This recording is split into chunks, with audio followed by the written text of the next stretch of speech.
Gold trusted gold buyers. మీరు తాకట్టు పెట్టిన బంగారాన్ని విడిపించి ఈ రోజు ఉన్న మార్కెట్ ధరకు కొనబడను. మూవీలో మోస్ట్ ఛాలెంజింగ్ అనిపించిన సీన్స్ ఇచ్చారా మీకు ఏమన్నా? అంటే అండి ఛాలెంజింగ్ అన్ని ఛాలెంజింగ్ గానే, అంటే బికాస్ అది ఇది చాలా టఫెస్ట్ గా అనిపించింది నాకు చేయటం. అంటే మళ్ళీ అలాంటి సీన్ ఏమన్నా అనిపించింది ఇచ్చారు? అంటే అండి టఫ్ గా ఉంటుంది, ఎందుకంటే బికాస్ అంటే మీ క్యారెక్టరైజేషన్ చాలా ఇంపార్టెంట్ క్యారెక్టరైజేషన్ ఇందులో. అంటే ఒక ఎమోషన్ డెఫినెట్ గా ఎమోషన్ క్యారీ అవుతుంది. సో అలాంటి క్యారెక్టర్ మీకు అంటే ఇది ఈ సీన్ చేయడం ఛాలెంజింగ్ గా అనిపించింది అంటే? లేదండి, ఛాలెంజింగ్ గానే, క్యారెక్టర్ ఫుల్ గానే ఛాలెంజింగ్ గానే ఉంది. నాది కాదు, అందరివి కూడాను. ఎందుకంటే చెప్తున్నాను అంటే నాది ఎస్పెషల్లీ ఏంటంటే అది ఎక్కువ చేయలేము, తక్కువ చేయలేము. అది ఏంటంటే అది కరెక్ట్గా అదే ఉండాలి. ఎక్కువ చేసేస్తే ఎక్కువ అయిపోతుంది. సో న్యాచురాలిటీ, ఆ సటిల్నెస్ పోతుంది. మరి తక్కువ చేసామంటే అసలు కనబడదు, లేకపోతే ఎమోషన్ కన్వే అవ్వదు. సో అది అది చేసిన తర్వాత కానీ నేను ఎక్కువ చేస్తున్నాను తక్కువ చేస్తున్నాను తెలియదు. సో ఎవ్రీ టైం చేయడము, ఆయన వైపు ఇలా చూడడము. సో ఆయన చూసి ఓకే ఇది సరిపోలేదు మేడం, కొంచెం చేయండి అంటే మాకు జడ్జిమెంట్ అంటే స్క్రీన్ అది మానిటర్ చూస్తే తెలుస్తుంది. మేము మానిటర్ కూడా చూడలే కాబట్టి. సో అది ఆ జడ్జిమెంట్ ఒక్కటి కొంచెం నాకు ఛాలెంజింగ్గా అనిపించింది. సో నేను ఎవ్రీ టైం చేయంగానే first thing I will do is look at the director. నేను ఇనఫ్ చేశానా, అది కన్వే అయిందా? ఎందుకంటే కెమెరా ఇక్కడ ఉంటే, దగ్గర ఉంటే కొంచెం చేస్తే రిజిస్టర్ అవుతుంది, దూరం ఉంటే కొంచెం ఎక్కువ చేయాలి అలా. So depending on that director గారు ఏం చెప్తే అది ఫాలో అయ్యాం. సో బ్లైండ్గా ఇంకా సరెండర్ అయిపోయాం. అంటే గ్యాప్ తర్వాత వస్తున్నారు కాబట్టి లయ ఎలా చేస్తున్నారు ఈసారి, అంటే ఈ సినిమాలో ఎలా కనిపించబోతున్నారు అన్న ఒక యాంగ్జైటీ అందరిలో ఉంటుంది. కానీ పర్టికులర్గా ట్రైలర్ రిలీజ్ అయిన తర్వాత అందులో ఒక షాట్ ఉంటుంది. మీరు ఇచ్చిన ఎక్స్ప్రెషన్తో మీ క్యారెక్టరేషన్ ఎంత స్ట్రాంగ్గా ఉండబోతుందో, మీరు ఎలా చేశారో తెలిసిపోతుంది. పర్టికులర్గా ఒక షాట్ ఉంది. చాలామంది ఆ షాట్ గురించి మాట్లాడారు. ఇంకా మొన్న ట్రైలర్ రిలీజ్ ఫంక్షన్ కూడా మాట్లాడారు. అంటే అలాంటి అప్రిషియేషన్స్ వచ్చినప్పుడు మళ్ళీ కమింగ్ బ్యాక్లో మీకు ఎలా అనిపించింది? సో ఆ షాట్ నా దగ్గర కూడా ఉంది, అది స్క్రీన్ షాట్ తీసి పెట్టాను నేను. పర్టికులర్గా ఆ షాట్ ఉంది. ఇది ఇందులో ఉండే ఎక్స్ప్రెషన్ ఉంది చూసారా? అవునండి, అవును. దిస్ ఈజ్ ద అల్టిమేట్ అనమాట. మీ క్యారెక్టర్ ఎలా ఉండబోతుంది? యా, ఇది ఫేవరెట్, నాకు కూడా ఫేవరెట్ షాట్ సో ఫార్ అనుకోండి ఒక రకంగా. ఎందుకంటే అది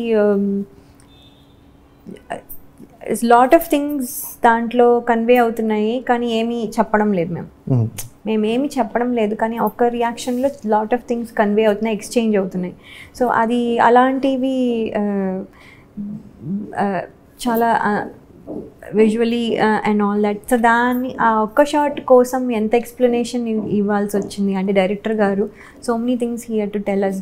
ముందు రోజే పిలిచి, ముందు రోజే చెప్పి, ఎక్స్ప్లెయిన్ చేసి వాట్ ఈస్ ద ఎమోషన్, అక్కడ ఎందుకు ఆ ఎక్స్ప్రెషన్ ఇచ్చారు అనేది కన్వే చేసి, దాన్ని మళ్ళీ ప్రిపేర్ అయ్యి ఆ రోజంతా చెప్పి, మీరు అంటే don't get distracted, just stay in the mood. అంటే మూడ్లో ఉంటూ you can do things, but don't go out of the mood and chit chat అని.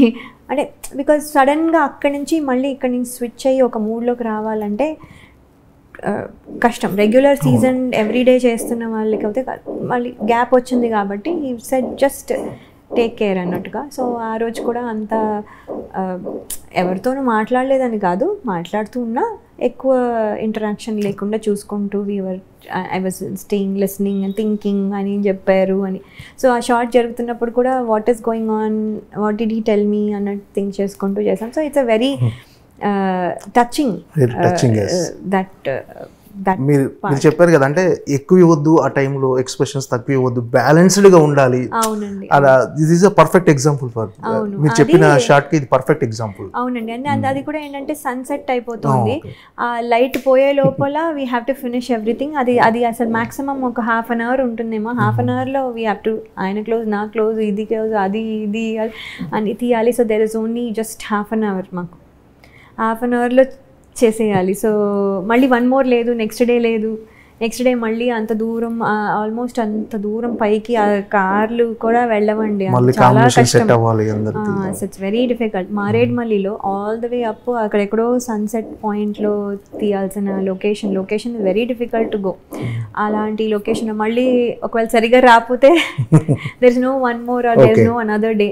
సో అదొక స్ట్రెస్ అంటే నేను ఫీల్ అయ్యాను. అంటే నాకు అంటే I wanted to do very good. So లక్కీగా అంటే నేను చూసుకోలేదు, నేను ట్రైలర్ వచ్చే వరకు నేను అసలు ఇది చూసుకోలేదు. ఆయన ఏం చెప్తే అది ఫాలో అయ్యాను. ట్రైలర్ చాలా మందికి నచ్చిందండి. ట్రైలర్ షార్ట్ గా అంటే సంథింగ్ ఈజ్ స్పెషల్ అన్నట్టుగా స్పెషల్గా. అవునండి, అవును, అదే చెప్తున్నాను. సినిమా విన్న దగ్గర నుంచి మేము విజువలైజ్ చేసుకుంటాం కదా, చెప్తుంటే ఒక స్టోరీ చెప్తుంటే ఒకలాగా మనం ఇలా ఉంటుందేమో అని విజువలైజ్, దానికంటే మించి ఉంది. ఓకే, అంటే ఇప్పటివరకు చాలా మంది డైరెక్టర్స్తో వర్క్ చేశారు మీరు. అందులో వేణు శ్రీరామ్ గారి స్పెషల్ ఏంటంటే వేణు శ్రీరామ్ గారితో ఉన్న వర్కింగ్ ఎక్స్పీరియన్స్. వేణు శ్రీరామ్ గారు అండి స్క్రిప్ట్ స్ట్రెంగ్త్ అండి అది ఫస్ట్. అండ్ క్యారెక్టర్స్ ఏవి కూడా జస్ట్ లైక్ దాట్ ఏదో క్రియేట్ చేయాలి, ఏదో ఉండాలి, ఇంతమంది ఉండాలి కాబట్టి, లేకపోతే వీళ్ళందరూ పాపులర్ కాబట్టి అన్నట్టు ఉండదు. And we will only see the characters. అక్కడ ఎవరు ప్లే చేసినా కూడా మనము ఇంకా వేరే చూడము. ద స్క్రిప్ట్ ఆయన strength. And when he explains కూడా అంతే ఎమోషన్తో ఎక్స్ప్లెయిన్ చేస్తారు, అంతే సిన్సియర్గా. ఆయన చాలా హోంవర్క్ చేస్తారు, ఆయన చేస్తారు, మాతో కూడా చేస్తారు. సో అంటే that's a very good practice. So ఆయనతో అండ్ దెన్ ఆల్సో ఏంటంటే ఎక్స్ప్లెయిన్ చేస్తారు. అండ్ దెన్ అన్నీ పర్ఫెక్ట్గా కొంచెం తేడా వచ్చిన ఏంటి మీరు నేనని కాదు, ఎవరైనా సరే హీఈస్ వెరీ స్ట్రిక్ట్ అనమాట. సో కొంచెం we careful. So we listen to what he's saying. So very nice. అంటే వర్క్ లేనప్పుడు is again jovial and fun and all that. వర్క్లో is very serious. Dil Raju గారి బ్యానర్లో మీరు న్యూ జర్నీ అంటే చేయటం, second innings, first cinema Dil Raju గారి బ్యానర్లో రావటం ఎలా ఉంది? అంటే వెయిట్ చేశారా దిల్ రాజు గారి బ్యానర్లో చేయాలి ఎప్పటికీ? అయ్యో అండి, అందరికీ చెయ్యాలని, ఆయన బ్యానర్లో చెయ్యాలి అనే ఆర్టిస్టులు అందరూ ఉంటారు. కానీ నాకు నేను ఫస్ట్ అనే అనుకుంటున్నాను, నేను ఫస్ట్ ఫిల్మ్ అనే అనుకుంటున్నాను. మళ్ళీ what ever I did before అది అయిపోయింది. అది ఎవ్రీ మూవీ ఫస్ట్ మూవీ కాదు అవన్నీ పాస్ట్ అయిపోయాయి. ఇప్పుడు మళ్ళీ స్లేట్ క్లీన్గా మళ్ళీ ఫస్ట్ అనుకున్నాను. రీఎంట్రీలో ఫస్ట్ కిందే నేను ఫస్ట్ మూవీ అని నేను ఫీల్ అవుతున్నాను. సో ఫస్ట్ మూవీనే దిల్ రాజు గారు బ్యానర్లో రావడం అనేది చాలా హ్యాపీగా ఫీల్ అవుతున్నాను. అండ్ చాలా ప్రౌడ్గా ఫీల్ అవుతున్నాను. చెప్పుకోవడానికి కూడా నేను దిల్ రాజు గారు ప్రొడక్షన్లో చేస్తున్నాను అంటే చాలా గ్రేట్గా ఫీల్ అవుతున్నాను. అందరూ అవునా దిల్ రాజు గారు అని వెంటనే రియాక్షన్ అలా వస్తుంది. ఆహా ఎవరైనా అలా ఎవరు అంటారు కదా. సో అలాంటి రెప్యూటెడ్ బ్యానర్లో చేయడం చాలా హ్యాపీగా అనిపిస్తుంది. అంటే మీరు మన ట్రైలర్ రిలీజ్ ఈవెంట్లో మాట్లాడుతూ ఇది నా సెకండ్ ఇన్నింగ్స్ కాదు, నా న్యూ జర్నీ అన్నారు. అంటే ఫస్ట్ ఇన్నింగ్స్లో మిస్ అయిన క్యారెక్టర్స్ అన్నీ ఇప్పుడు నేను అవన్నీ ఫుల్ఫిల్ చేసుకుంటూ వెళ్తాను అన్నారు. అంటే ఏంటి, ఎలాంటి క్యారెక్టర్స్ అంటే ఎలాంటి చేయాలని ఉంది మీకు యాక్చువల్లీ? అంటే అండి లాట్ ఆఫ్ థింగ్స్ నేను చేయలేకపోయాను ఫస్ట్ టైం అని. అంటే నా ఇమేజ్ స్ట్రాంగ్గా ఉండడం వల్ల ఏమో వాట్ ఎవర్ ఇట్ ఈస్ ఏమైపోయిందంటే ఒక అంటే అవే చేసినవి మళ్ళీ కొంచెం అటు ఇటుగా కొంచెం మార్పులతో అవే చేశాను అనిపిస్తుంది. కానీ there are so many things. ఒక female so many roles play చేస్తారు. అదే రోల్ని ప్లే చేసిన అదే మదరు ఒకసారి అగ్రెసివ్గా ఉండొచ్చు, ఒకసారి భయపడుతూ ఉండొచ్చు, ఒకసారి you know she can be different in each movie. So అందుకని ఇలాంటి చాలా షేడ్స్ ఇన్ ఎ ఉమెన్ చేయలేదు అన్న ఫీలింగ్. ఒకటి రెండు టచ్ చేశాను తప్ప ఎక్కువ చేయలేదు అని ఫీలింగ్. సిల్లీగా కొంచెం కామెడీ చేసాము, కొంచెం ఎమోషనల్గా ఎక్కువ చేశాను. అండ్ అంటే ఒక సిల్లీ ఒక కామెడీ టచ్ వచ్చేలాగా అంతే చేశాం. కానీ ఇంకేమి ఎక్కువగా డిఫరెంట్గా అయితే ఏమీ చేయలేదు. అవన్నీ ఇప్పుడు చేయగలను అనే ఫీలింగ్లో ఉన్నాను. ఇప్పుడు అంతా అంటే మీరు ఇంతకుముందు హీరోయిన్గా చేసినప్పటికీ ఇప్పటికీ అన్నీ మారిపోయాయి, టెక్నికల్గా మారిపోయింది, సినిమా ఇండస్ట్రీలో చాలా మార్పులు వచ్చాయి. ఈ కొత్త మార్పులు మీకు ఎలా అనిపించినాయి?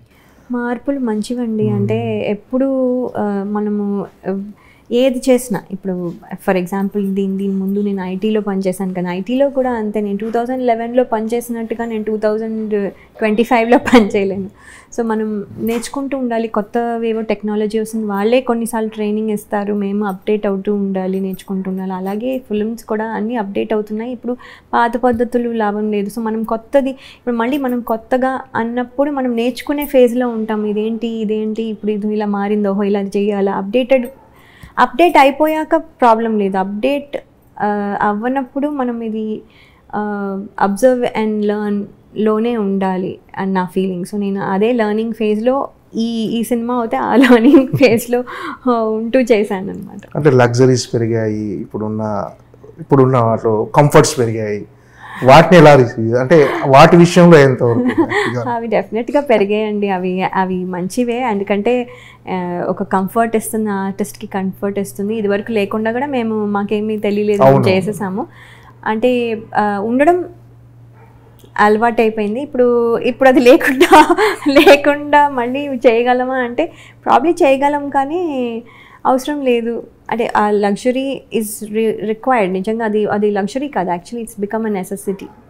అది అంటే ఆర్టిస్ట్కి ఒక క్యారవాన్ ఉండడము, ఒక వాష్రూమ్ ఉండడము, ఒక ప్లేస్ టు యూనో అంటే మేకప్ పోతుంది, లేకపోతే ట్యాన్ అయిపోతాము, లేకపోతే అనవసరంగా డ్రైన్ అయిపోతాము, బయట ఉండి ఎక్కువ మాట్లాడుతుంటే ఎనర్జీ డ్రాప్ అయిపోతుంది. సో ఆల్ దీస్ థింగ్స్ కోసం ఒక ప్లేస్ ఉండడం ఈజ్ వెరీ గుడ్. నితిన్ గారితో వర్కింగ్ ఎక్స్పీరియన్స్ అంటే ఫస్ట్ టైం చేశారు కదా నితిన్ గారితో? నితిన్ గారు ఇస్ వెరీ కూల్ అండి, వెరీ కూల్, నో టాంట్రమ్స్, ఎప్పుడు వస్తారు ఎప్పుడు వెళ్తారో కూడా తెలీదు, వెరీ కూల్ పర్సన్. అండ్ ఫస్ట్లో మాకు ఎక్కువ ఇంటరాక్షన్ లేదు, బికాజ్ మాకు ఎక్కువ కాంబినేషన్లో అంటే పనిచేసేటట్టుగా ఏం ఎక్కువ లేదు. తర్వాత మేము 70-80 days we got stuck in the ఫారెస్ట్లోనే చేస్తూ ఉన్నాం. సో అందుకని ఇలా స్లోగా ఇంటరాక్షన్ పెరిగి కొంచెం is very jovial and personality is very calm and cool అండి, హ్యాపీ. ఓకే, అంటే ఇది తమ్ముడు అనే సినిమా ఆడియన్స్ ఎందుకు చూడాలని అంటే మీరు ఏం చెప్పాలనుకుంటున్నారు? అంటే ఇది ఒక క్లీన్ ఫ్యామిలీ ఎంటర్టైనర్ అనుకోవచ్చు. డెఫినెట్లీ అండి, వేణు శ్రీరామ్ గారు చేశారంటే అది క్లీన్ ఫ్యామిలీ ఎంటర్టైనరే డెఫినెట్గా. అండ్ ఏంటంటే థియేటర్లో చూడాల్సిన ఎక్స్పీరియన్స్, అంటే ఓటీటీలో రేపు వస్తుంది కదా అనుకుంటారు చాలామంది, బట్ ఓటీటీలో కంటే థియేటర్లో ఇదే ట్రైలర్ మనము యూట్యూబ్లో చూసిన దానికి, ఇదే ట్రైలర్ మనము స్క్రీన్లో చూసిన దానికి with the theatre sound experience is so different. ట్రైలరే అలా ఉంటే మరి సినిమా మొత్తము it's must be watched in the theatre అండి. కొన్ని సినిమాలు నేను ఇదివరకు అనుకునేదాన్ని, ఎందుకు ఇలా అంటూ ఉంటారు అని అనుకునేదాన్ని, but I never had and understanding my self, నేను ఆ డిఫరెన్స్. బట్ నేను ఇప్పుడు చూస్తున్నాను ఈ ట్రైలర్, నేను యూట్యూబ్లో చూసిన దానికి వర్సెస్ థియేటర్లో చూసిన దానికి ఎంత difference. So I don't want to watch తమ్ముడు in the TV only. I want to watch it on the screen. So I want to tell everybody, మీరు కూడా వెళ్ళి డెఫినెట్గా థియేటర్లోనే వాచ్ చేయండి.